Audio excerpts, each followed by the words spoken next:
Well, what we certainly saw from Liverpool last night, Haley, was a number of mistakes. We saw them work good attacking positions. In fact, the tone was set early on in the game with working those good attacking positions, yet almost straight away from that, Galatasaray were able to get in behind Yilmaz, I think it was, and causing Liverpool problems. And we look at the fact that there were 4 changes made to that starting lineup, a change as well for Jeremy Frimpong playing on the right wing in the more Mo Salah role, if you like, Szoboszlai at right back, Curtis Jones coming back into the midfield, and Hugo Ekitike starting up front. Now, Arne Slot has often made the point that one of their great strengths last season was continuity of selection, but it was also one of the weaknesses towards the back end of the season as well, as they were kind of running on empty in many respects, given the workload that they'd had throughout the season. So he feels this season he needs to rotate that a little bit more, and that's obviously what he tried to do last night. But I mentioned the fact that mistakes had crept in.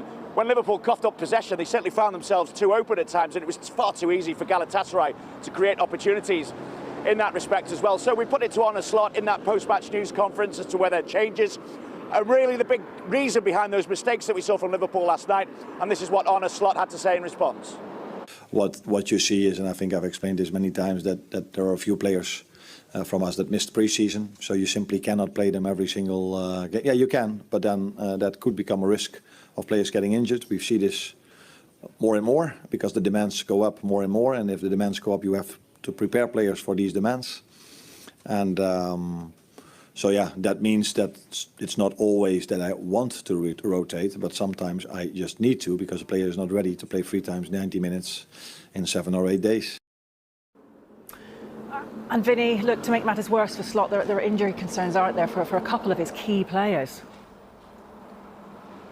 That's right, Haley. It made a disappointing night even more so because there were those injuries to Ekitike and to Alisson as well. Ekitike went down in about the 68th minute. He was just overstretching, trying to retrieve possession of ball behind him, and you almost knew immediately, I think, that he was going to have to come off. And it seemed quite hopeful at full time as to whether Ekitike is not going to suffer any long-term damage in that respect, not spend too much time on the sidelines, although there was that caveat to that, the adrenaline's still pumping after a game, and when you're walking around, it's a little bit different to sprinting. There was more concern over Alisson, the injury he picked up, though. It seemed quite innocuous at the time, made a save, but then he signalled pretty quickly to the bench that he couldn't continue, had a little bit of treatment on the pitch, and then had to go off.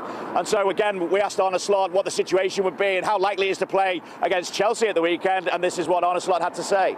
With my players on the floor, I 9 out of 10 times fear the worst. And with the worst, I mean that he cannot continue. And that's what happened with Alisson.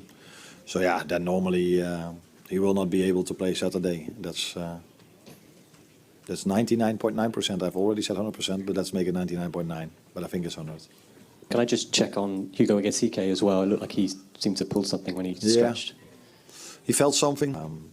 He said he couldn't continue, so we had to take him off. Let's see how he is for the weekend. So big injury concerns ahead of that game against Chelsea. The positive for Liverpool, of course, is that they are still 3 points clear at the top of the Premier League. But for that to remain intact, or to even to build on that, performances need to improve from what we've seen against Crystal Palace and against Galatasaray last night.